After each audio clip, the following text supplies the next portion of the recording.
Hello friends, in this video we are going to learn sales and marketing parameters from whatever fields and settings available under this module. Then journal and period code you can set as per requirement, and start date, end date, leads, opportunities for sales quotation, project quotation, sales quotation status. And second tab is prospects, in which you can set default prospect language, customer group, vendor group, currency types, opening time, status, other informations. Then document editor setups, you can set hide document if older than some days, mailing filing directory.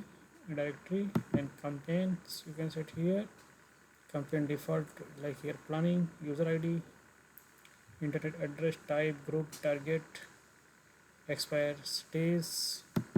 Then activities, under this you will be able to set batch job default activity, type, telemarketing default activity, purpose, category request, quotation default activities, and campaign default activities.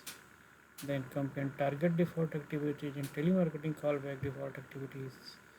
Parameters, telemarketing target default activity, catalog request activity default, catalog sent activity default. These are the fields you can see here. You can set as per requirement. Then transactions logs you can take and tick as per requirement here. Track new transaction, track deleted transaction, etc. And days to keep logs you can set here.